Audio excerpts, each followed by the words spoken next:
अस्सलाम वालेकुम and welcome back to the idea lab. मैं हूं आपकी होस्ट आयमा सैयद, एक पीएचडी स्कॉलर, एक मार्केटिंग स्ट्रेटेजिस्ट और एक बिजनेस एंटरप्रेन्योर। अब तक आइडिया लैब ने आपके लिए क्या किया है?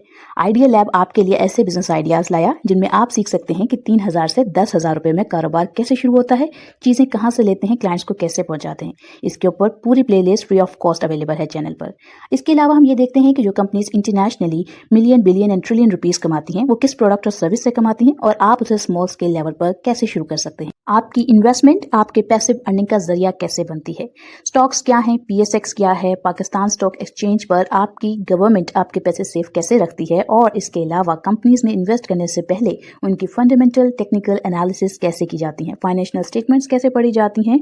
मैं कोई फाइनेंशियल एडवाइजर नहीं, लेकिन मैंने अपनी जर्नी से जो कुछ सीखा आपके साथ शेयर करती हूँ ताकि आप आइडिया लैब के साथ ग्रो कर सकें। अस्सलाम वालेकुम। और आज हम जिस टॉपिक पर बात करेंगे वो है कि जब भी वॉर्स होती हैं या जियोपॉलिटिकल सिनेरियोज हो रहे होते हैं तो उस दौरान में कौन से स्टॉक्स हैं, कौन से सेक्टर्स हैं जो पर्टिकुलरली आपके पास स्टेबल रहते हैं और या कह लें कि उनमें उस टाइम पर आप इन्वेस्ट कर सकते हैं और वो बाद में आपको अच्छे रिटर्न्स दे सकते हैं। तो आज हम इस टॉपिक के ऊपर बात करेंगे, लेकिन इससे पहले हम देखते हैं मार्केट की समरी को। जो फ्राइडे को क्लोजिंग रही वो क्या थी और किस तरीके से मार्केट आने वाले वीक में आपको परफॉर्म करती हुई नजर आएगी।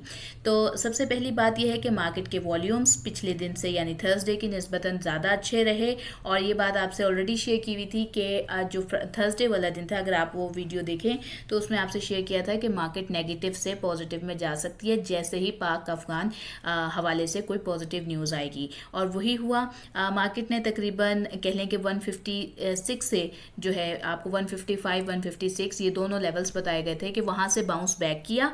तकरीबन 158 का और 160,000 का जो कह लें कि लेवल था वो ब्रेक कर लिया, और उसके बाद मार्केट जो है वो 163 तक भी गई और अब आगे यानी कि जो है 163 तक जा सकती है। अभी जो मार्केट के वैल्यूज़ रहे वो ये रहे कि वॉल्यूम पिछले दिन से बेहतर था, 408.9 मिलियन का वॉल्यूम था। वैल्यू ट्रेड जो हुई वो तकरीबन 31.1 बिलियन की थी, और यानी कि जो खरीदो फरोख्त हुई शेयर्स की। इसी तरह जो मार्केट ओपन हुई वो तकरीबन 158,195 से हुई और क्लोज हुई 156,732 के साथ जो लास्ट डे की थी, और उससे हमने देखा कि उसके अंदर क्या इजाफे आए।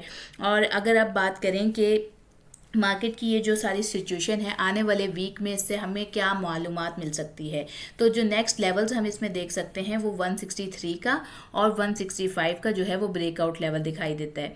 163 तक मार्केट बहुत अच्छे तरीके से जा सकती है। मंडे में लिटिल हाई के बाद हो सकता है कि 500-600 की कुछ करेक्शंस देखने को मिल सकें, लेकिन अब रिकवरी एक्सपेक्टेड है, और रिकवरी में जो सेफ जोन है वो तकरीबन 163 से 167 का है, जिसके मतलब आप जो लोग स्विंग ट्रेड कर रहे होते हैं यहाँ पर पॉजिटिव मार्केट के रहने के इम्कान ज़्यादा हैं, और उसके बाद फिर शायद हो सकता है कि उसमें क्या सिनेरियोज आ रही हैं, क्या न्यूज़ आ रही हैं, और क्या कंपनी की जो अनाउंसमेंट्स आ रही हैं उसमें वो चीज़ें देखी जा सकती हैं। और उस वक्त के हवाले से कि उस वीक के अंदर अगर कोई और जियो पॉलिटिकल न्यूज़ आती है कुछ, तो फिर 167 के बाद वो इम्पैक्ट उस बताएगा कि 167 से ऊपर जाएगा या नीचे जाएगा।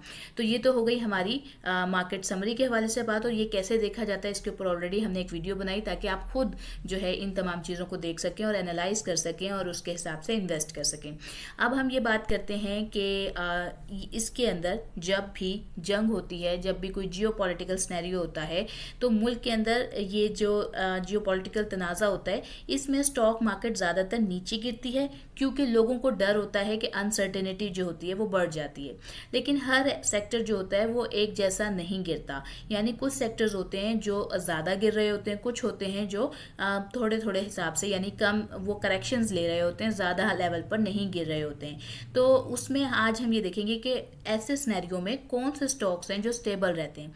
अब इसमें जो है वो ज़्यादातर फूड का आ जाते हैं, या फिर दवाइयों के आ जाते हैं, बिजली के आ जाते हैं, गोल्ड के आ जाते हैं। ये सब चीज़ें जो हैं लोगों की ज़रूरत होती हैं, और इनकी जो डिमांड होती है वो कम नहीं होती है इन चीज़ों की। तो इस वजह से ये स्टॉक्स जो हैं बाकी स्टॉक्स की निस्बतन उस सिनेरियो के अंदर बेहतर परफॉर्म कर रहे होते हैं।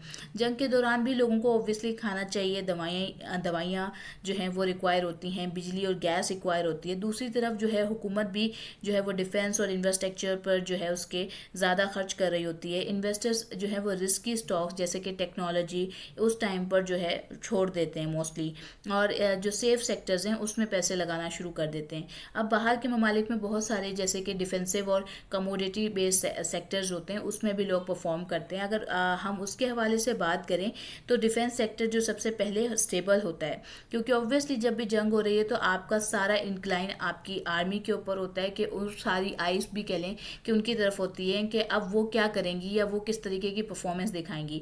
तो बाहर के ममालिक के हवाले से अगर बात करें यहाँ पर तो उनके पास ऑब्वियसली कह लें कि लॉकहेड मार्टिन है या इस तरह के जो स्टॉक्स हैं वहाँ पर वो अपनी बेस्ट परफॉर्मेंस दिखाते हैं, जो यूएस डिफेंस स्टॉक्स हैं। और पाकिस्तान में उससे रेलिवेंट बहुत सारे स्टॉक्स हैं जो कि फ़ौज एक्वायर करती है, जिसकी कुछ परसेंटेज जो है वो फ़ौज के पास होती है, फिर वो हमारे यहाँ इनडायरेक्टली होते हैं, रेज में आते हैं। लेकिन डायरेक्टली क्योंकि कोई स्टॉक्स उस तरह के डिफेंस के नज़र नहीं आते हैं मैन्युफैक्चरिंग के हवाले से, तो उसमें हम जो है नहीं देख पाएंगे यहाँ पर पाकिस्तान में उसके हवाले से भी। लेकिन इसमें हम एनर्जी सेक्टर को देखते हैं, ऑयल, गैस, कोल। एनर्जी हमेशा डिमांड में रहती है, जंग के दौरान भी और ज़्यादा इसकी डिमांड जो है वो बढ़ जाती है। जब सप्लाई चेन रुक जाती है तो ऑयल के दाम जो है वो बढ़ जाते हैं, यानी इसलिए जो एनर्जी स्टॉक्स हैं उनसे आपको प्रॉफिट मिलता है। अब ये मेरा एक कहने का यहाँ पे हरगिज़ मतलब नहीं है कि आपको ये बिल्कुल पॉजिटिव नजर आएंगे। हाँ, ये है कि बाज़ औक़ात इनकी पॉजिटिव भी आपको स्टॉक्स नजर आ सकते हैं, लेकिन अगर कोई स्टॉक 1400 रुपीज़ गिर रहा है, कोई कह लें कि 1400 पॉइंट्स गिर रहा है, या कह लें कि 30% गिर गया है, 20% गिर गया है, तो वहीं पर आपको ये स्टॉक्स जो हैं उस सिनेरियो के अंदर बहुत कम जो है इनके अंदर डैमेज नज़र आता है, और फिर आपके पास ना ऑप्शन होता है कि आप उनको डिप्स पे बाय कर सकते हैं। इन्वेस्टर्स जो हैं ज़्यादातर इन स्टॉक्स के अंदर ऐसे सिनेरियोज पे बाय करते हैं। अगर आप देखेंगे ना 6 मई के और 9 मई के मामलात, फिर पाक अफगान मामलात, ये स्टॉक्स नीचे गए, इनके अंदर इन्वेस्टर्स, बैंक्स और फॉरेन इंडिविजुअल्स, फॉरेन इंस्टीट्यूट्स, उनकी बाइंग आपको नज़र आएंगी, और वहाँ से फिर ये स्टॉक्स जो हैं वो अच्छा खासा बाउंस बैक करते हैं, और फिर उसकी वजह से इनमें हाई भी आपको ज़्यादा देखने को मिलता है। अब अगर हम पाकिस्तान में इन स्टॉक्स के हवाले से बात करें तो मैं यहाँ एक बात पहले आपको मैंशन कर दूँ कि मैं कोई फाइनेंशियल एडवाइज़र नहीं हूँ, आपके साथ अपना एक्सपीरियंस जो मैंने लर्निंग के साथ सीखा है वो शेयर करती हूँ। तो आपने अपने एनालिसिस ज़रूर खुद करने हैं, ठीक है। यहाँ मैं आपको कोई स्टॉक ये नहीं कह रही हूँ कि आपने ये खरीद लेना है। आई वाज जस्ट शेयरिंग कि ये मेरा एक्सपीरियंस है, और आप भी अगर इससे इत्तफा करते हैं, आप भी अपने एनालिसिस कर सकते हैं और उसके बाद आप इसके अंदर मूव कर सकते हैं। तो इसमें OGDC हो जाता है, PPL है, PSO है, ये स्टॉक्स बहुत अच्छा परफॉर्म करते हैं। अगर हम PSO के हवाले से बात करें तो अभी पिछले 2-1 महीने के अंदर ही, ये अक्टूबर के अंदर अगर आप इसके स्टॉक के प्राइसेस को देखेंगे तो ये 413 तक भी गया, इसने 417 की बाइंग अपॉर्चुनिटी भी दी, और फिर इसने एक हाई 470 तक भी लिया। तो ऐसे स्टॉक्स जो हैं वो लोग बहुत ज़्यादा स्विंग ट्रेड के लिए भी इस्तेमाल कर सकते हैं, और लॉन्ग टर्म में फिर ऑब्वियसली ये कंपनीज आपको डिविडेंड भी पे कर रही होती हैं, और आपको जो है क्या कह लें कि एक मैसिव लेवल की आपकी पोर्टफोलियो की बेस होती हैं और आपको बेनिफिट प्रोवाइड करती हैं। फूड एंड एग्रीकल्चर के हवाले से बात करें तो जब भी जंग हो रही है तो ऑब्वियसली खाने की ज़रूरत भी होती है, इसलिए ये सेक्टर्स जो हैं वो बंद नहीं होते हैं। फर्टिलाइज़र हो गया, फूड हो गया, क्रॉप्स हो गया, इनकी डिमांड रहती है। अब इसमें कौन से हो सकते हैं, इसमें नेशनल फूड्स है, इसमें आपका फर्टिलाइज़र का सेक्टर है। फर्टिलाइज़र में आपकी 2-3 कंपनीज हैं, वो सभी अच्छे परफॉर्म कर रही होती हैं, और ऑब्वियसली उसमें फूड में भी फिर आपके पास मल्टीपल वेराइटीज़ हैं। वो आपकी अपनी पर्सनल चॉइस है कि आप किस पर्टिकुलर स्टॉक के साथ मूव करना चाहें। हम सेक्टर वाइज अगर हेल्थ केयर और फार्मास्यूटिकल्स को देखें तो ऑब्वियसली इस दौरान में दवाइयों की भी ज़रूरत पड़ती है, इलाज की, और लोग पैनिक में जो है वो स्टॉक अप कर रहे होते हैं चीज़ों को। जब भी जंग आती है तो लोगों को होता है कि हम बहुत सारा खाना खरीद के घर में जमा कर लें, या हम बहुत सारी दवाइयाँ और ये फार्मास्यूटिकल्स की जो प्रोडक्ट्स हैं, सबसे पहले दवाइयों की तरफ लोग भागते हैं। तो उस सिनेरियो में आपकी कौन कौन सी कंपनी, जैसे कि GSK हो गया, एबोट हो गया, या सीरियल हो गया, ये सारी वो कंपनीज़ हैं, बायोफार्मा हो गया, सिटी हो गया। सो ये वो कंपनीज़ हैं जिनके स्टॉक्स उस टाइम पे आपको कह लें कि कंपटीशन में नज़र आते हैं, और इसकी लेवल्स आपको या तो लो, आपको कह लेंगे डिप्स मिल जाती हैं, और आप उन डिप्स पे जब बाय करते हैं तो ऑब्वियसली आपको एक हाई का मौका भी मिल जाता है इन स्टॉक्स के अंदर। और अगर यूटिलिटी के हवाले से बात करें तो पावर, गैस और वाटर ये भी हमारी नीड है। और इसके हवाले से फिर आपका HUBC आ गया, के इलेक्ट्रिक आ गया। अब आप देखें के इलेक्ट्रिक के हवाले से ज़रा सी न्यूज़ आती है तो वो 7 के रुपीज़ के ऊपर या 8 रुपीज़ तक भी 7.5080 के अगेंस्ट चला जाता है। अदरवाइज़ जब उसके अंदर कोई इस तरह की परफॉर्मेंस नहीं होती तो वो 4 रुपीज़ के ऊपर भी आ जाता है। तो ये वो लोगों को कंटिन्यूसली 4 से 7 और इस तरह के अपॉर्चुनिटीज़ प्रोवाइड कर रहा होता है। और मगर ये आपने अपने एनालिसिस खुद करने हैं वंस अगेन। अगर हम बात करें कि इस टाइम पे और कौन सी चीज़ें हैं जिसमें लोग इन्वेस्ट करते हैं। अच्छा, इस टाइम पे गोल्ड जो है वो स्टेबल रहता है। प्रीशियस मेटल्स, गोल्ड हो गया, सिल्वर हो गया, ये जो हैं ऐसे मौके पर थोड़ा वॉलेटाइल परफॉर्म भी करती हैं। लेकिन ऑब्वियसली गोल्ड एक ऐसी प्रीशियस मेटल है जिसने ओवर द टाइम पर बढ़ना ही होता है। तो जब आपने अपनी इन्वेस्टमेंट करनी है और आपने अपने पोर्टफोलियो को डिवाइड किया हुआ है कि आपने ETFs बाय करने हैं, आपने म्यूचुअल फंड्स बाय करने हैं, आपने स्टॉक्स बाय करने हैं, साथ आपने गोल्ड एंड सिल्वर करना है, तो फिर उसमें आपको गोल्ड को प्रेफर करना है एज़ कम्पेयर टू सिल्वर, क्योंकि उस टाइम पर सिल्वर जो है वो ज़्यादा वॉलेटाइल परफॉर्म कर रहा होता है।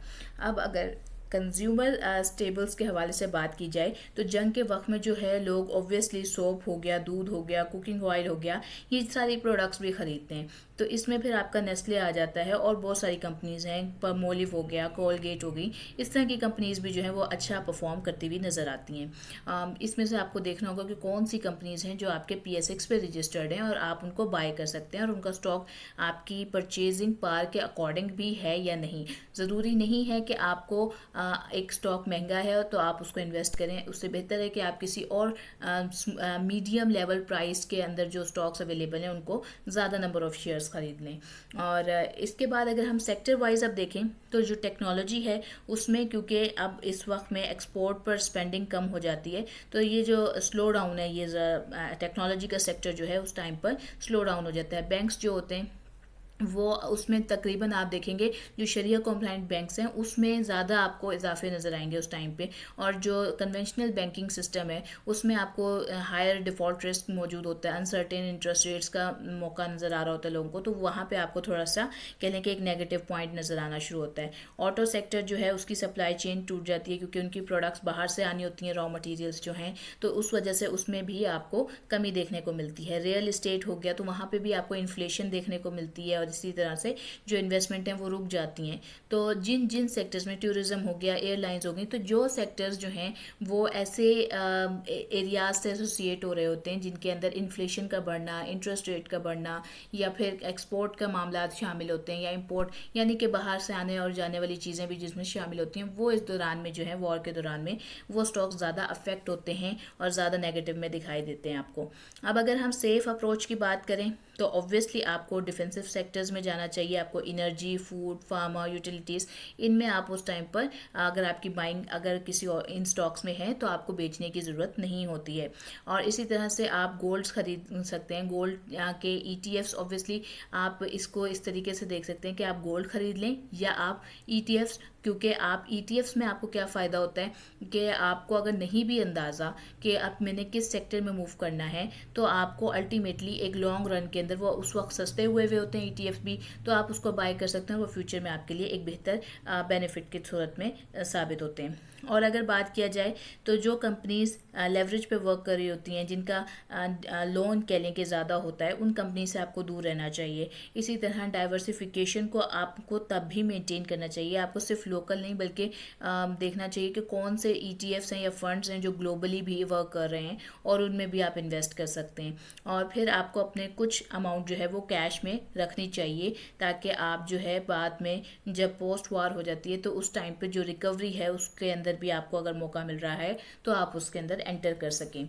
अब अगर आज की वीडियो के हवाले से मैं की लेसन्स की बात करूं तो जब भी वॉर होती है तो मार्केट ऑब्वियसली क्रैश की तरफ नज़र आ रही होती है, एक पैनिक सेलिंग नज़र आ रही होती है, एक नेगेटिव इमोशन नज़र आ रहा होता है मार्केट के अंदर। और PSX पे ऐसा नहीं है कि बहुत पूरी पाकिस्तान की इस वक्त आवाम मौजूद नहीं है, इसके ऊपर सिर्फ 4 लाख से लेके 5 लाख लोग मौजूद हैं और इनके दरमियान ही ये ट्रेड हो रही होती हैं। तो इस वजह से इसके अंदर आपको पैनिक सेलिंग ज़्यादा नज़र आती है इंडिविजुअल्स की तरफ से, और आपको बैंक्स जो हैं वो ऐसे मौक़ों पर बाइंग करते हुए भी नज़र आ रहे होते हैं। तो आपने हमेशा जो है ना ऐसे मौक़ों पर सेलिंग की तरफ नहीं रहना। आपने देखना है कि आपकी पोर्टफोलियो जंग के दौरान में आप अपना स्टॉप लॉस ना 30-40% तक रख लें, क्योंकि ऑब्वियसली पाकिस्तान है, रिकवर कर जाती हैं सिचुएशंस अल्हम्दुलिल्लाह, तो फिर हमें फ़ायदा पहुंचता है जब हम उस टाइम पर बाइंग कर रहे होते हैं। तो किसी भी दूसरे सिनेरियो में जो नॉर्मल कंडीशंस होती हैं उसमें फिर हमें उन स्टॉक्स के अंदर बहुत ज़्यादा बेनिफिट मिलता है, 30-40% के बेनिफिट्स मिल जाते हैं। तो ऐसे मौक़ों पर भी आप जो है एक स्मार्ट स्ट्रैटेजी के अकॉर्डिंगली मूव कर सकते हैं और ऐसे सेक्टर्स में जा सकते हैं जो आपको जो है बेनिफिट दें। तो उम्मीद करती हूँ आपको आज की वीडियो अच्छी लगी होगी, आपने चैनल को लाइक किया होगा, शेयर किया होगा, सब्सक्राइब किया होगा। इंशाअल्लाह ताला इसी तरह आपके लिए अच्छी वीडियोस लाते रहेंगे। मुझे दुआओं में याद रखिएगा। आज के लिए मैं लेती हूँ अलविदा। अस्सलाम वालेकुम।